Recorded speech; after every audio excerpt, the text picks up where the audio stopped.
I'm having fever today also. I'm having a little bit of fever. So that's the problem. Right. So I'll make a project known as day 5. And uh, we were talking about XPaths. This was the stuff. Okay. And I'll start my recording here. So I told you about complete XPaths or absolute XPaths and how they are made. The complete XPath, it starts with the HTML tag. And I told you we actually don't prefer to use this kind of an XPath. What we prefer is partial XPath. Okay. And partial XPath starts from a double slash. Always.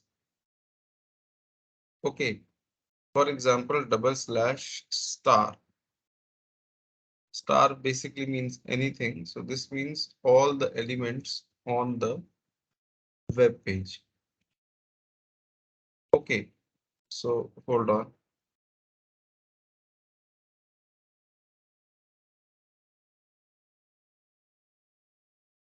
See if I inspect the element.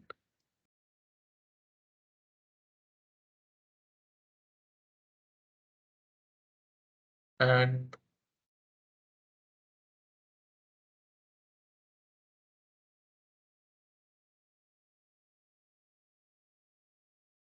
hold on. If I write double slash star over here. So this says that 1 out of 654 elements. Look at the bottom bar. 1 out of 654. So this is double slash star means any element on the web page. Or if you want to be more specific, then I had told you that, for example, the tag name for say a link is anchor tag. Okay, so instead of star, if I write double slash a, so this will represent all the links on the web page, because if you investigate any link, right, the tag name for the link is anchor tag. Okay, so if I write double slash a, it will represent links, and there are 19 links on the web page. And if you scroll down, it will highlight the links as well. Click down, right? Okay, so in case of partial XPaths, right, for example, if I go to this text field ABC, I will get the option to copy the XPath, not the full XPath, but copy the normal XPath. So this will give you the partial XPath. You see that double slash star, that means out of all the elements on the web page, get me the element whose ID is login ID. Okay, so this bracket filters down the stuff. Instead of double quotes, you can also put single quotes. Okay, so this basically means that out of all the elements, get me the element whose ID is login ID. Or you can be more specific. The tag name for this is input. Okay, so you can write double slash input. That means I, out of all the input tags, get me the tag whose ID is login ID. Okay, so if you copy this XPath and paste it here, it will highlight the element and it should uniquely point to the element. Okay, there is 1 out of 1 XPath out here. right? And if I copy the same file over here, the Zoho file, and include the jar files. See, when you include the Selenium 4 jar files, include all these jar files and also include the jar files which are there in the lib folder. Okay, so don't forget to include the jar files which are there in the lib. Right. And this was Zoho.java which we had made. Right. So now you can also write driver.find element by the XPath, and you can give this partial XPath out here. Dot send keys ABC. So when you run this code,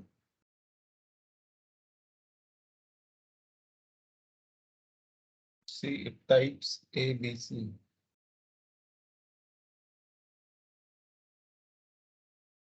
Right.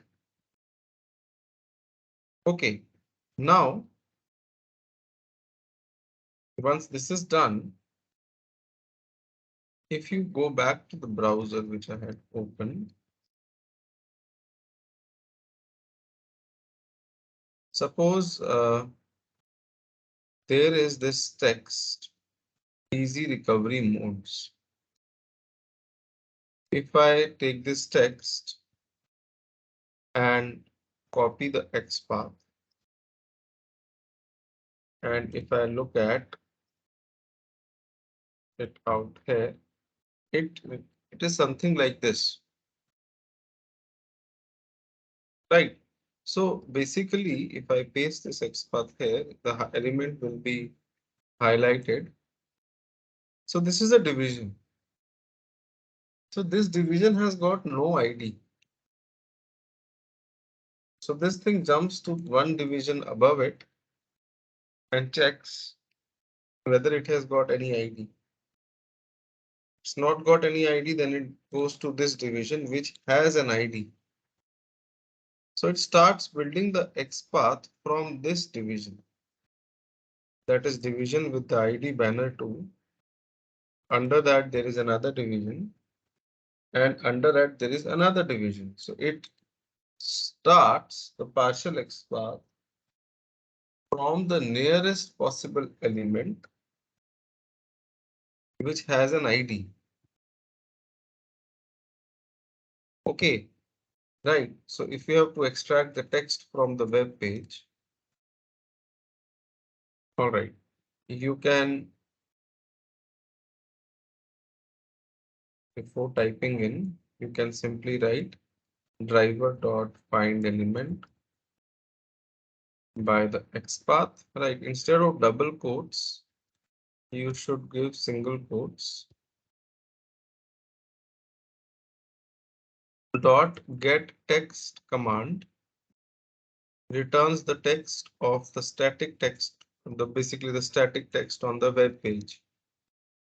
Okay, you can print the text as well. Right.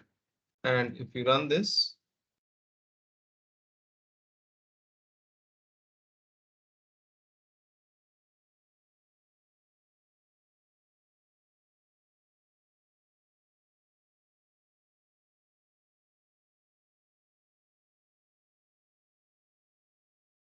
it's not printing anything.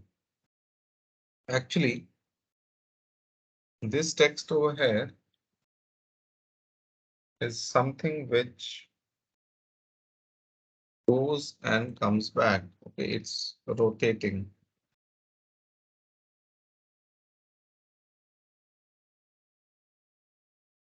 So in the beginning, when the page loads, it must be blank.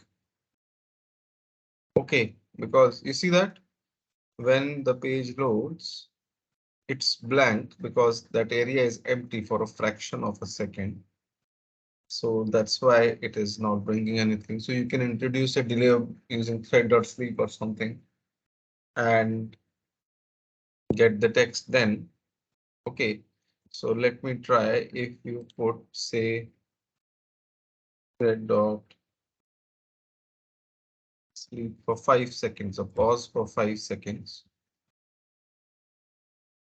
Okay, otherwise it was printing a blank text, right?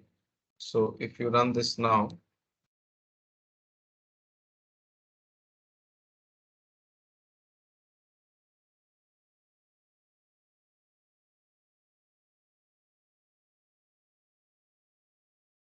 okay, it's still printing blank. Hold on.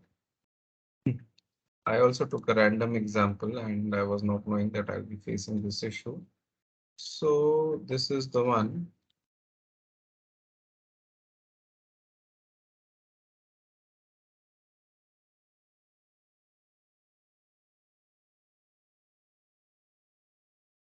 Ashish, is this an example of dynamic element? No, this is not a dynamic element. The problem is when this element switches, okay, for a time being, the text is blank for a fraction of a second, and maybe we are actually hitting that element at that time. Okay.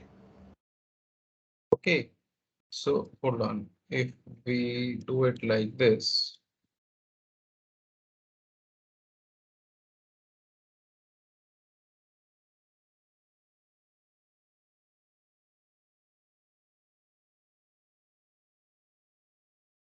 we write a while loop, you get the text dot equals.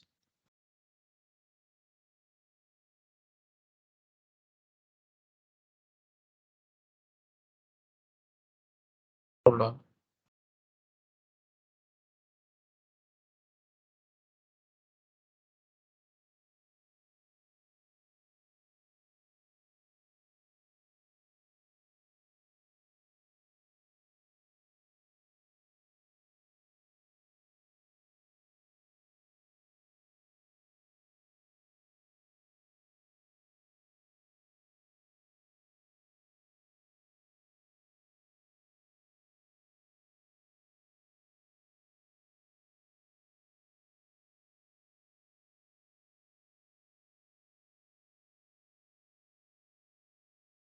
Hold on.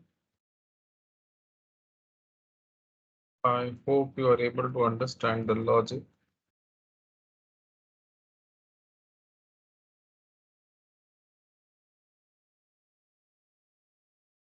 So I am writing an infinite for loop, checking if it is blank, I'll print blank and wait for 1 second.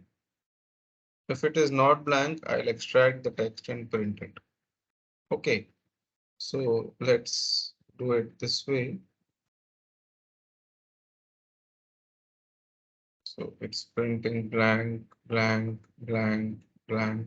Okay, so it's not actually boiling down to that particular text. Okay, it got it now, right? Okay, so the text of the element, it keeps on changing and it's blank for most of the times when you extract it, right? So it happens.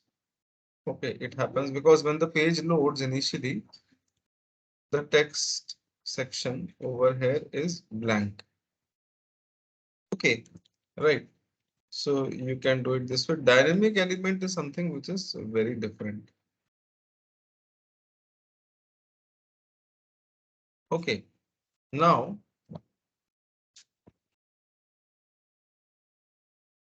this is the XPath which it made, and that's what I wanted to tell you that if the element is not having no ID, it will go to the nearest possible element with an ID and will try to build the XPath from that particular element. Okay, now moving ahead, suppose if I go to this site and go to the sign in page. You see this rediff.com link? We had made the complete XPath for this link that day. Okay, and this was the complete XPath we made day before yesterday. Right. Now, if I copy the partial XPath for this link, the partial XPath which I get is this. It gives me the complete XPath instead of the partial XPath. The reason for this is it sees that fine, this anchor tag is there. It's got no ID. It jumps to the parent tag to find an ID it doesn't find. So it keeps on jumping to the parent tags and it never finds any tag with an ID. So from HTML tag to this anchor tag, there was no element having an ID. So it built up the complete XPath and sent it across to you. So the complete XPath is something which will automatically be made if there is no element having an ID. Okay, so otherwise it will send you the partial XPath. Okay, so this is about complete and partial XPath, and you just need to right click on the element and extract it. Like, for example, there is this link, create a new account. So you right click on it, copy XPath, and you will get this XPath. Again, it is giving you complete XPath because on this website, there are no IDs. So there are ways in which you can manage this by using your own customized XPaths. Okay, and we'll talk about custom XPaths as well. With time, we will see them. Right, right. You don't need to rely on Chrome to build XPaths. You have to build them yourself. Okay, but before that, all right, before that, I want to teach you something in Java. Okay, that is exception management, exception handling. Okay, so because this concept will keep on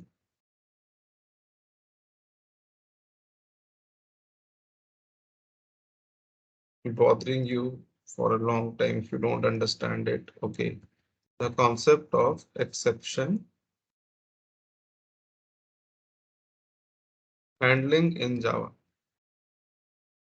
Right. Suppose I write over here A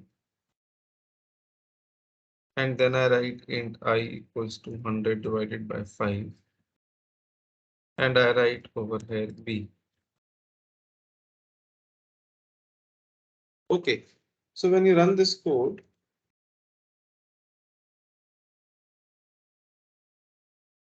it prints A and B.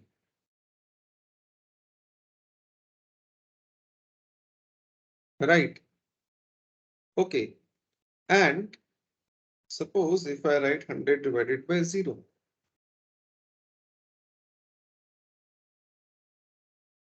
So if you run this will throw an exception known as arithmetic exception. Exception is some undesired situation in the program where you actually don't want to come. Right. And it is saying that it's a divided by 0 error and it's on the line number 9. B is not printed. The program stops. Okay. The program stops on this particular line. So what we can do in exception handling, we don't want to stop the program. You can put this line in a try catch block. The line which is capable, okay, the line on which the exception can come. You can put or multiple lines, you can put them in the exception block, in the try catch block. The control will come in the catch block in case there is some exception. Okay, I'll print over here Z. And if you run this program, it will print A, Z, and B. That means the control came over here because there was an exception. If it is 100 divided by 5, there will be no exception. It will just print A and B. Okay, right over here, I'll just print A1 and A2.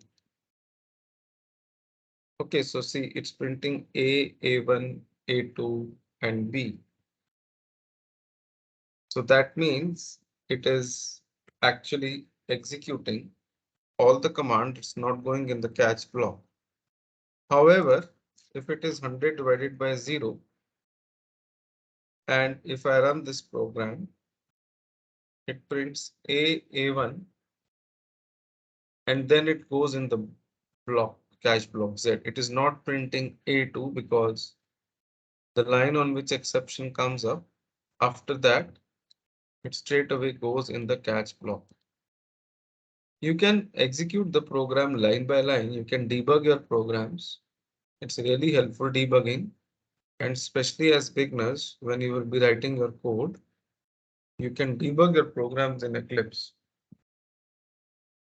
You can put double click in front of a line. Say I double click in front of the line. I will see a dot. This is known as a breakpoint.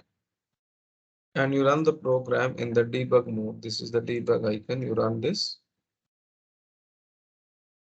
and you switch over to the debug mode. See that this line comes in the green color. If you hit F6 of the keyboard, this line will execute. See, it's printing A, right? And you hit F6 again, A1, and then the control goes in the catch block. It prints Z. So you keep on hitting F6 and this program will run. If you hit F8, this program will run normally. Okay, like a regular Java program. So if you run in the debug mode, it will stop over here. F6 will run line by line and F8 will make it. See, I hit F8. It will run it like a normal program. Okay. The best part about debug mode is that you can see the variable states. If I declare a variable as 100 over here and I increment x by 200 over here, and then I decrement x by 200. And if I run in the debug mode, so it will stop here. All right. And if I hit F6 again, it will print x as 100. And then it will increment the x by 200. You see the value on the right side becomes 300. You can see the real-time values of the variables over here. This helps a lot. Okay, if I hit F6 again, see x again becomes 100. Right. In between, if you want to run it normally, you can hit F8, or if you want to stop the program, there is a terminate button over here and also over here. You can stop the program in between. If you want to come out of this debug mode, you can click on this icon, or you can click on this and select Java default. Okay, open perspective. There are different perspectives. We were in the debug perspective. This is the debug one. And you can move to the normal Java perspective as well. If you double click on the breakpoint, it will go away. Okay, so you can introduce breakpoints and debug your programs. Right. Now, in the catch block, when the control comes up, okay, over here, the control is coming up in the catch block. You get the exception object. You can do a lot of things. You can print e dot get message, get the message of the exception. So when you run it, it prints the exception is divided by 0. Or you can also do e dot print stack trace. So when you do this, it will print the stack. This is known as the stack trace, in which it will tell you the exact line number on which the exception comes up. All right, but the program continues and you come over to B as well.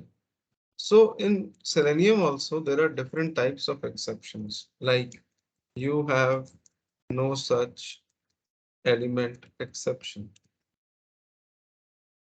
or you have element not interactable exception. When is this thrown? We have seen this when the element is not found. This exception is thrown, or element not interactable exception. I will tell you with time when this is thrown. I will show you. Okay, with the hidden components on the web page, this is thrown. Okay, and there are many others. We will see those exceptions as well. All right. Okay, so exception handling is quite important, and especially debugging. If I go to this Zoho program, you can debug this. You can put a breakpoint out here or anywhere and you can debug it. And one thing again, I repeat, guys, don't forget to give implicit waits after opening the browser. Okay, please don't forget to give the implicit wait. Always give the implicit wait. All right. So now, hold on. Right. Okay. Um, I'll stop here for today, guys. I'm actually not well. Just give me today's time. Yesterday, I was not able to take the class because of this. Okay, so I'm having fever, right, since day before yesterday. I think by today it will be good. I'm also not able to focus that good on the class. So we'll stop here. Tomorrow, I will talk about this thing, custom XPaths, how to customize your XPaths and build them. Because we cannot just rely on Chrome driver. We cannot just not Chrome driver, sorry. We cannot just rely on Chrome that every time you will right click and copy the XPath. Okay. Instead of relying on Chrome, you can also build your own custom XPaths, which is really the key and to the entire training. Okay, this will be really helpful in the entire training. Okay. And we will also have to learn about inheritance. Um, there are various advantages of inheritance. Like we cannot just write this code every time in every program we are making. So we'll see inheritance as well. Right. Anybody with any doubts or questions, please let me know. Anything?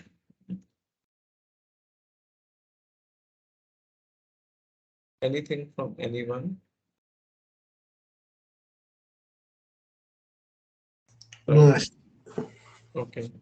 Okay, so in case you want to enroll for the training, you can come on the live chat of the website. Okay, and I think by tomorrow I'll be good as well. Okay, So, all right then. Yeah. If Ashish, you, one question. Ashish, yeah. so I mean, so this training will be continued, right, for 30 days?